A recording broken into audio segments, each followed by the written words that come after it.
Hello. आज का हमारा टॉपिक है consumer protection act 2019। Consumer laws जो हैं वो ऐसा नहीं है कि सिर्फ इंडिया में ही हैं। कंज्यूमर लॉज पूरे वर्ल्ड में है। हर कंट्री में अपना एक कंज्यूमर लॉ होता है, तो हमारे यहाँ पे भी है। तो इसका नाम है कंज्यूमर प्रोटेक्शन एक्ट 2019। क्वेश्चन ये आता है कि कंज्यूमर लॉज क्यों बनाए जाते हैं, क्या पर्पस होता है इन्हें बनाने का। तो जो कंज्यूमर लॉज हैं वो पूरे वर्ल्ड में इसलिए बनाए जाते हैं ताकि जो कंज्यूमर है गुड्स का या फिर सर्विसेज का, उनके राइट को, उनके इंटरेस्ट को क्या किया जा सके, प्रोटेक्ट किया जा सके।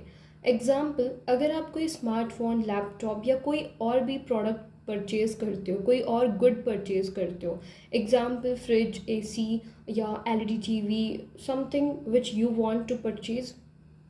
अगर आप परचेज कर रहे हैं तो आप क्या हो, आप गुड्स के कंज्यूमर हो। ठीक है। अब बात आती है सर्विसेज की। अगर आप कोई क्लाउड सब्सक्रिप्शन ले लेते हो अपना डाटा को स्टोर करने के लिए, इंश्योरेंस पॉलिसी लेते हो या फिर अपना कंप्यूटर रिपेयर कराते हो, तो आप क्या हो, आप सर्विस के कंज्यूमर हो। ठीक है।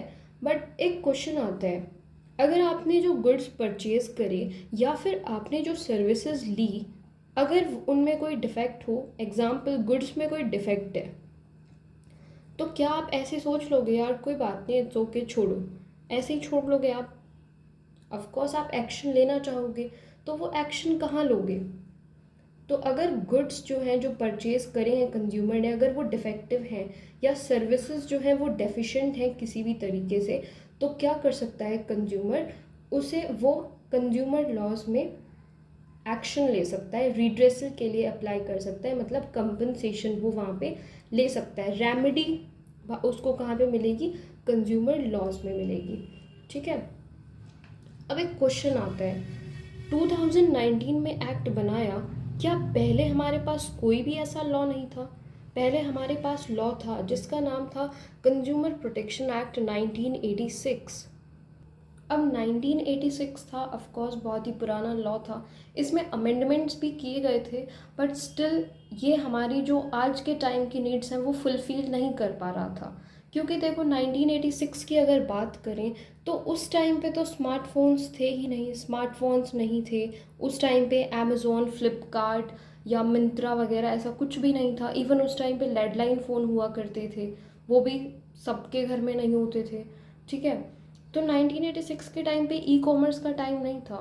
अभी क्या है, अभी चेंजेस आए हैं, वाइडर डेवलपमेंट एंड जो हमने अडॉप्ट किया है ई कॉमर्स को, और बहुत सारे चेंजेस जो हमने आज देखने को मिल रहे हैं, वो चेंजेस और वो टाइम 1986 से बिल्कुल अलग है। ठीक है। तो वो जो लॉ बनाए गए थे वो डिफरेंट थे। अब हमें न्यू लॉज की ज़रूरत है, इसीलिए 2019 में ये एक्ट लाया गया, कंज्यूमर प्रोटेक्शन एक्ट 2019।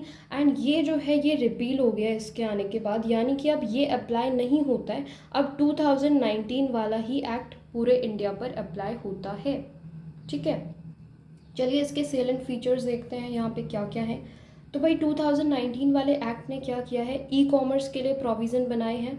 ठीक है। दूसरी चीज़, यहाँ पे प्रोडक्ट लाइबिलिटी और प्रोडक्ट लाइबिलिटी एक्शन को इंक्लूड किया है, इस कॉन्सेप्ट को इंक्लूड किया है। इसका मतलब है कि भाई प्रोडक्ट लाइबिलिटी होती है, अगर प्रोडक्ट डिफेक्टिव निकलता है तो जो मैन्युफैक्चरर है या फिर जो सर्विस प्रोवाइडर है, जो सर्विस प्रोवाइड करा रहा है, उस पर्सन को क्या कर सकते हैं, उस पर्सन के लिए हम, उस पर्सन के अगेंस्ट हम एक्शन ले सकते हैं। तो यहाँ पे 2019 वाले एक्ट में प्रोडक्ट लाइबिलिटी और प्रोडक्ट लाइबिलिटी एक्शन इन दोनों को इंक्लूड कराया गया, ताकि जो मैन्युफैक्चरर है या फिर जो सर्विस प्रोवाइडर है, उनको डिफेक्टिव प्रोडक्ट्स और डेफिशिएंट सर्विसेज प्रोवाइड कराने से रोका जा सके, प्रिवेंट करा जा सके। ठीक है। फिर आता है कि भाई जो ये 2019 वाला जो एक्ट है, इसने क्या किया, इसने कंज्यूमर की डेफिनेशन को क्या किया है, ब्रॉड कर दिया है, यानी कि इसमें काफ़ी सारी और भी चीज़ें इंक्लूड करी गई हैं। 2019 वाले जो एक्ट है उसने एक्सप्रेस प्रोविज़न बनाए माइनर से रिलेटेड, कि माइनर भी कंज्यूमर हो सकता है, बेशक से वो अपने पेरेंट्स या अपने लीगल गार्जियन के थ्रू रिलीफ ले सकता है। ठीक है। मतलब बेशक से उसके लीगल गार्जियन या पेरेंट्स उसको रिप्रेजेंट करेंगे, बट जो माइनर है उसको भी एज अ कंज्यूमर इंक्लूड कर दिया गया है। राइट्स ऑफ कंज्यूमर डिस्कस करें 2019 वाले एक्ट में, अनफेयर कॉन्ट्रैक्ट और रिव्यू बाय डिस्ट्रिक्ट कमीशन, ये सारी चीज़ें भी इंक्लूड करी हैं यहाँ पे। उसके बाद 2019 वाले एक्ट में एक सेंट्रल अथॉरिटी को एस्टेब्लिश करा है, जिसका काम होगा कि भाई वो जो भी हमारे कंज्यूमर्स हैं उनके राइट्स को देखे कि वॉयलेट ना हो, अनफेयर ट्रेड प्रैक्टिसेस को रोके, और जो कंज्यूमर हैं उनके राइट्स को प्रमोट करे, प्रोटेक्ट करे, एनफोर्स करे with the help of investigating wing की हेल्प से। और भी कुछ प्रोविज़न्स इसमें बनाए गए हैं, और वो प्रोविज़न्स हैं, इन्होंने क्या किया 2019 वाले एक्ट में क्या करा गया है, जुरिडिक्शनल लिमिट जो थी वो चेंज कर दी गई है। अलग अलग लेवल पे कमीशन होते हैं, डिस्ट्रिक्ट, स्टेट एंड नेशनल, वो उनकी जो जुरिडिक्शनल लिमिट थी वो चेंज कर दी है इस वाले एक्ट में। एंड क्या किया है, कंप्लेंट फाइल करने के और भी काफ़ी सारे ग्राउंड्स ऐड कर दिए हैं और पेनल्टीज़ हायर लगा दी हैं। तो अगर कोई मैन्युफैक्चरर मिसलीडिंग एडवर्टाइजमेंट देता है या फिर प्रोडक्ट्स को अल्टर करता है तो वो क्या होगा, पेनल्टीज़ उनके अगेंस्ट लगाई जाएंगी। और इसमें एक चीज़ और ऐड करी गई है जो कि आई थिंक पहले से भी होनी चाहिए थी, it expressly includes endorsers within its ambit. यहाँ पे इस वाले एक्ट में एक्सप्रेसली एंडोर्सर्स को भी इंक्लूड कर दिया गया है, मतलब वो पर्सन जो वेल नोन पर्सन होते हैं और जो अपीयर होते हैं एडवर्टाइजमेंट में ये बोलते हुए कि हम भी इस प्रोडक्ट को यूज़ करते हैं या फिर ये पर्टिकुलर प्रोडक्ट बहुत ही अच्छा है। यूजुअली कौन करते हैं, एक्टर, एक्ट्रेसेस, ठीक है, ये सब करते हैं, तो इनको भी इंक्लूड कर दिया गया है।